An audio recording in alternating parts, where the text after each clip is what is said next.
going to talk about experiential knowledge in education and how we do that in SAI.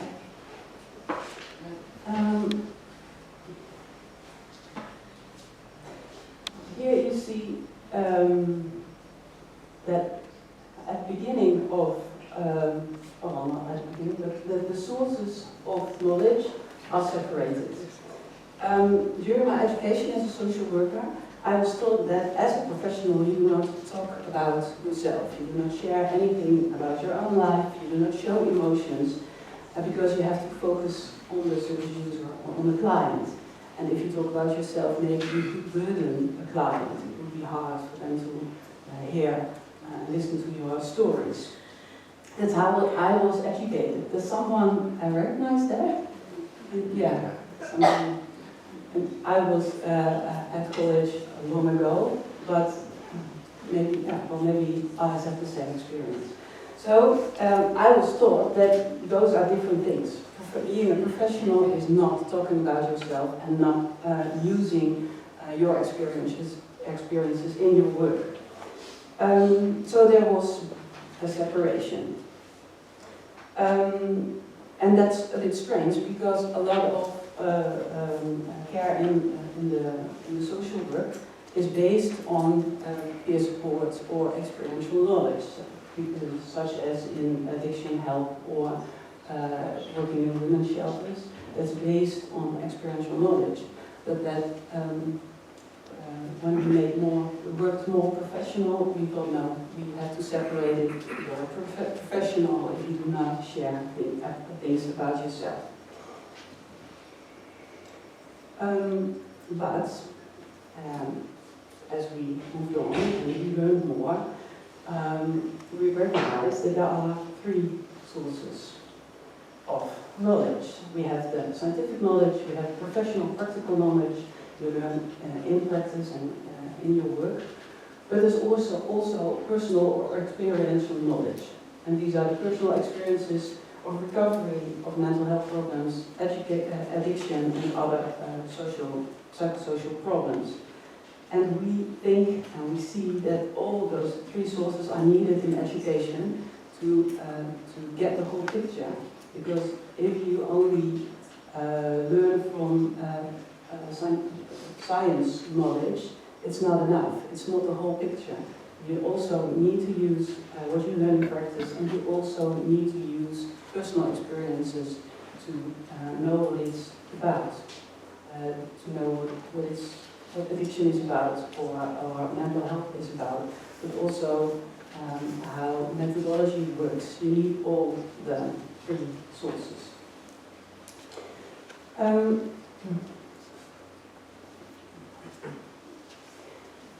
In the Netherlands, and I think in a lot of other countries, we see that working with experts by expertise is increasing. So we recognize the importance of experiential knowledge in our work. And that's a good thing, and it makes the social work better. But on the other hand, we see a new way of duality of knowledge. In social work, healthcare and social services, the importance of working with experts by expertise is much more recognized and increased, but this group development seems to bring a new way of separation. In practice, it seems that experiential knowledge belongs exclusively to experts by experience, or that they use experiential knowledge by bringing an expert by experience in the classroom. So if you want to use experiential knowledge, that could only be with experts by expertise. And we believe that's also a way of separating the three sources of knowledge. Because there can be more people own experiential knowledge, such as clients or students or teachers, and also experts by experience. So we see that this duality of knowledge is a way of bringing the separation in a different way back in social services. And I think it's not a good thing. It's important to see that this is not helpful in education and also not in practice, all three sources of knowledge need to have an equal place in education. Well, maybe for some of you this is familiar, but you see here the way you develop experiential knowledge out of lived experiences and experiential expertise out of experiential knowledge. So it starts with having experiences, personal experiences, or disruptive experiences, and experience with recovery, thanks.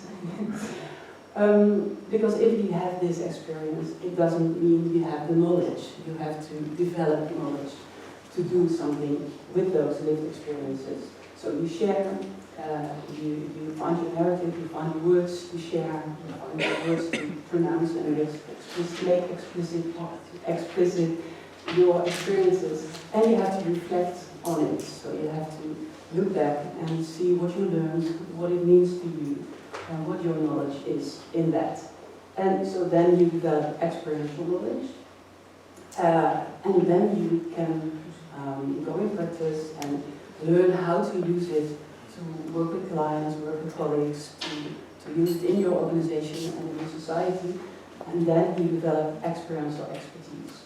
And you can use that in several roles, not only in being a social worker, but also in being, can also be psychologists or members of staff or teachers who use their experiential expertise.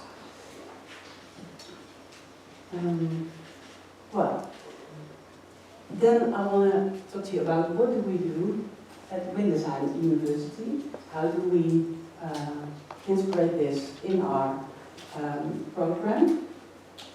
Well, we started a long time ago. We started integrating experiential knowledge in the regular social curriculum.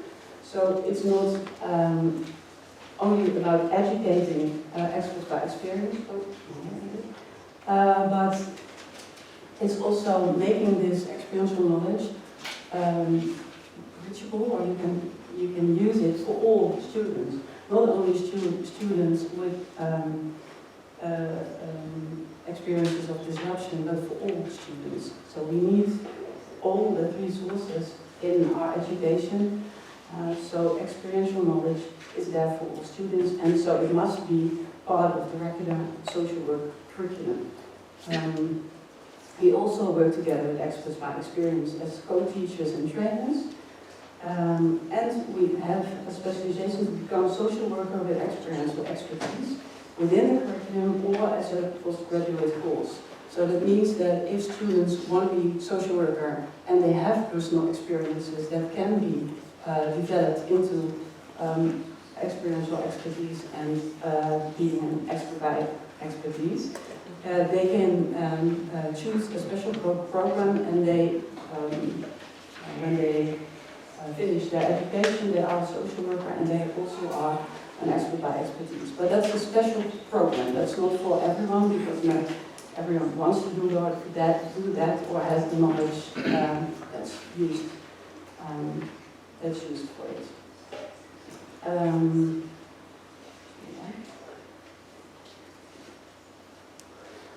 Well, why do we do this? What are the goals we have by integrating experiential knowledge in education? Well, most of all, we want all the three sources of knowledge to be used complementary to each other, and so we have the whole picture. So what our goals are: a better use of experiential knowledge in education, integration of individual and collective elements of experiential knowledge in both teachers, co-trainers, and students. So it's not only in practicing, but it's also in teaching and how we use our own knowledge as an example or a parallel process in educating. And we also use or integrate individual and collective elements of experiential knowledge of students. So at the beginning I said it's not only expert by expertise that own experiential knowledge. There are also clients and students, and we want to use that in our education. Another goal is the exploitation of the tacit, invisible, existential and embodied aspects of this knowledge, because it's hard to find words for it, and it's more than you can read in a book, so it's also in your body, and sometimes it's not visible, so you have to use other ways to share or make it explicit. So that asks other methods in teaching and in didactics. For example, using arts-based methods, or out-of-the-box things, or out-of-the-classroom things by walking or playing, or using theater or using art to help explicit those things that are hard to say in words. And the last one, the validation and using of the knowledge of the oppressed for political action, because it's not only to help your clients and make that better, but we have a bigger goal to change organizations and be aware of oppressing, and we need the voices of people who are oppressed. And so that our clients and students and teachers, some of us have all experiences of oppression and exclusion. And that's also part of working with experiential knowledge, and we need this knowledge to change our organizations and also our policy. So, we have some goals. Question. Yeah. What does the word tacit mean? It's new to me. Tacit. Yeah. Okay. She knows the Swedish word. Is it okay? Another word? Go ahead, lady. Say Tysta kunskap. Okay. It's not spoken out. Yeah, okay. Yeah. No, okay. Thank you.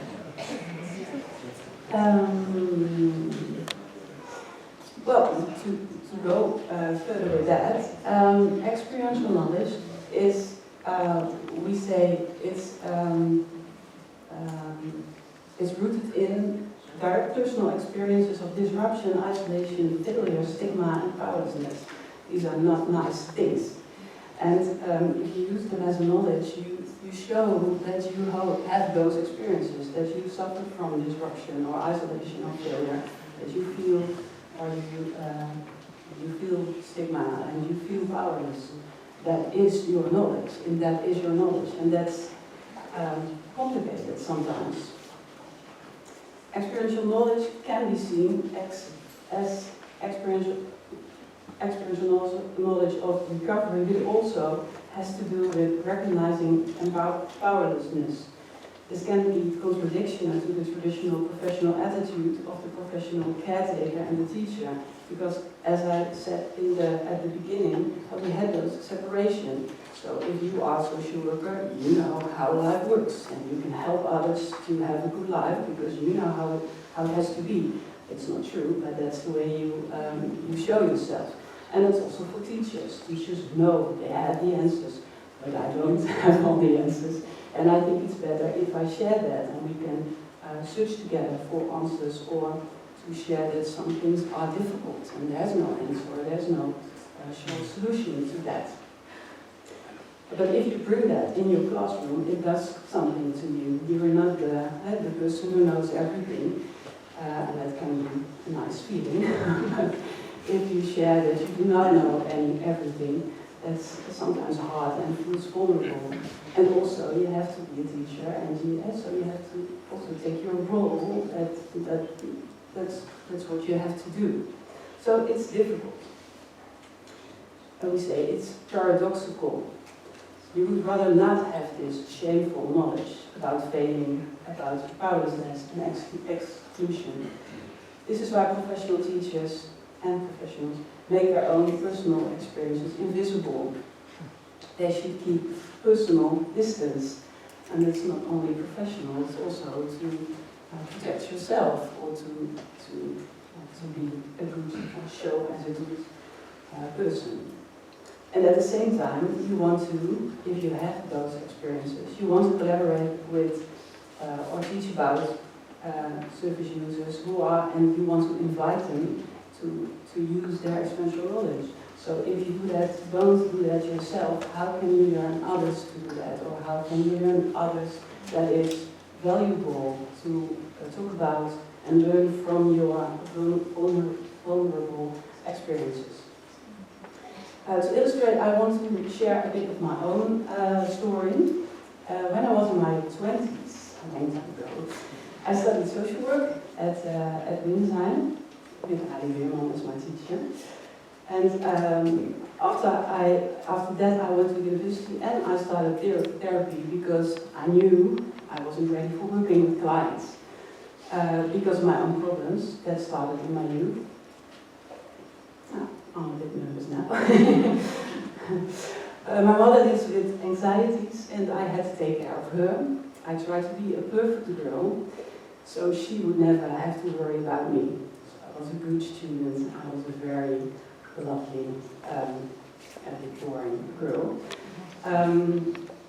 But I did know what my mother wanted me to be, and I was very much like that. But I didn't have any idea about who I was and what I wanted to do. And it was hard to make my own choices, and it was also hard to let people close, because when I should let them close, they would want things from me, and then I had to be what they wanted me to be. So that was my struggle at the time. So I thought, no, I have to do things before I go work with clients. So I needed help, because I was very tired about this way of living. I was depressed, I had a burnout, so it was no good. While I was in therapy, I was diagnosed with borderline, and I was very much shocked with this. Because during my education I had learned about clients with borderline, and there was a lot of stigma, and there are a lot of stories about borderliners, such as you don't want them to have as a client because they cause burnouts, you cannot trust them, they want to manipulate you, help will never be successful because they are very hard to help. They even most of the time don't want help. Well, there are a lot of images about borderliners, and I was shocked very much that those images should fit me or more about me, even though I didn't feel like it. But well, I thought, okay, now I'm that because of this diagnosis. It was strange and it was hard. But in the time and with therapy, I found a way to manage myself and to find my way in life and find a job and finish my education. So in the end, it's well, it's not all well, but I can live my life and I know how to manage the lower parts and that. But I started to work at a women's shelter. That was really nice work to do. And when I got children, it was easy for me to go work at the university because of the holidays and the working times. So I started to work at Design University as a teacher. And I thought, oh, no one will ever know about my diagnosis because then they won't trust me, maybe I can't stay there at work. So I kept it very quiet and nobody knew, and I was a real good teacher. I worked so hard to do everything right, so no one would think about, oh, maybe there's something wrong or strange or not normal about me. And I think you understand that you got very tired of that, so I had several burnouts. And on the meantime, I also struggled with colleagues who talked about students with a diagnosis or even borderline diagnosis. I said they won't be a good, never can be a good social worker or or those kinds of things. So I heard about it and then I thought, oh, I never tell them because this is how they look at borderlines. And that's also about me. So it was still a struggle, still trying to be perfect. And then in a project I worked together with Adi Bierman, and she was working on experiential knowledge and using it in our education. And I got interested. Well, that's a bit about me. And after a while, I talked to her and I said, well, Ali, I have a diagnosis myself, and I talked to you about it. And I told her, and her reaction was, oh, wow, we don't have that at our study group. And it was, I can't tell you how helpful and kind of healing it was, because it was, she saw my knowledge and she saw my expertise instead of all the things I wanted to hide. So that was a great experience for me. And then I started, well, she helped me to develop my experiential knowledge and my experiential expertise, and I started to use it in work with students. It's much easier to work and talk about this with my students than with my colleagues. Because, well, with students you can level, and some of them have the same struggles, so that was easier for me. While talking with my colleagues was really hard. So, if we go back to the presentation and the picture, I wanted to be that hero, and I wasn't. And it's paradoxical, because if I talk about my experiences and what it did to me, and I also I'm an expert in things that are very vulnerable and were disruptive to me. So yeah, but it's worth using it, because I think it makes room for students and other teachers, and also in practice for the knowledge in those experiences. And what I also think is very important, that if I talk about those things, then I learn my students to look at clients not as problems or diagnoses, but also as sources of knowledge that not all students have. And that's a big difference from the way we used to work and I was educated. Well, this is beautiful English, I think. A colleague of us in our research group made this. And you see here that the tacit knowledge, that sometimes you don't have the words, but you feel the connection. You sit on a couch, you talk to each other, and you're just talking about anything, but you feel what's underneath, and you can connect with that underneath. And if you can do that with students or clients, that's very helpful, good to do. So, what I really want to say is all experiences matter. And the aim is to create room for experiences. So if we talk about experiential knowledge or expertise, it's not only about sharing your story, it's much more than that. It's about lived experiences, and if you use that in work, you make a connection with the life world of clients or students or colleagues. It brings life into the system, so that the life world and system world will connect and will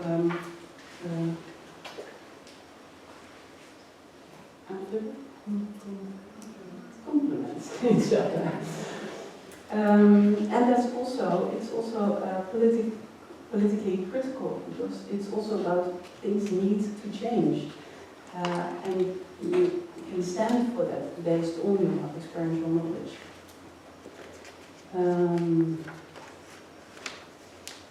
So it's important to create room for experiences.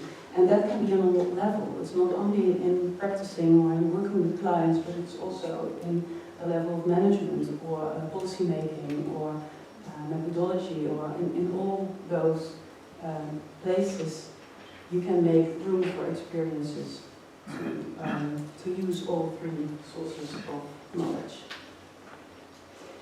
So, I'm running out of time, but well, this is the whole story, and now I want to tell you some things about how do we do that in education, how do we implement this knowledge, experiential knowledge in education. In Holland we have, it's an official task for the social services and for educating students in that way, in the social domain, to teach students how to use experiential knowledge next to professional and scientific knowledge, and work together with experts by experience in practice. This is new, and this is a statement in the social domain. So we have to do this in education, and I think that's very helpful. Oh, I'm sorry. But how do we do that? Well, I have some examples. Most important, I think, is that we, at the beginning of the study, and it's all 4 years, we help students to learn from each other and share with each other. They learn to share things and then think about questions as, what do I recognize in the story of someone else? What are differences and what's similar, and what do I learn from it? And what do I learn from others in my class? And we have, in the second year, we have a lot of important themes like aggression or sexuality or mourning, and those lessons also the teacher starts sharing their own experience, for instance with aggression in your life, and then the students start to share own experiences, and then we think about what do we learn out of these stories. So that all people, all students learn from their own and others' experience. So that's the baseline, I think, that's needed in education to learn them how to use it. But another example is that some of my colleagues who teaches about psychology, she teaches together with the students if there's a theme that the student has knowledge about, for instance, addiction or having a diagnosis. She prepares the lecture together with the students so she can share the scientific and practical knowledge, and the students can share the personal part of this diagnosis or this theme. What we also do is we have an elective part that's about how we can help clients to become aware of their experiential knowledge. So as a social worker, how can you make clients aware of what they know? That there's not only a problem, but they also have knowledge. And how can they learn to work together with clients and bring the knowledge of the client and the knowledge of the student or professional together in helping the client or the organization to move forward. That's really nice to do. And we also have some work forms in which we want to change the minds of how students look to their clients. So what did you learn today from your clients? That's a starter. Or it's about what client does inspire you, what does he know that you don't, and how can you tell him, or how can you work together on that. So those are some simple ways of making students aware of clients and not having problems. We also sometimes ask clients, or we want to that clients be part of the examination, sometimes by giving feedback, but sometimes also that needs to be present when they give presentations, and then they can give feedback from their point of view. But sometimes they also have to develop things together with the clients that's useful for the clients. For instance, in the first year of our education, students write a narrative of a client and they make something of it for the clients, like a photo book or that fits with the story. So those are all different ways of working with experiential knowledge in education, how we do that. And I think now I'm at the end of my presentation. Are there any questions that can't wait until the afternoon? Yeah. I just noticed something. When you started sharing your personal story, everyone was transfixed. So Thanks. before that, people were busy with whatever they could do, but you had everyone's attention at that moment. Well, thank you. And it's still vulnerable, as you saw, but I think this is what it's about. If you do that, you feel the value of lived experiences. Yeah. Thank you very much, Leoni.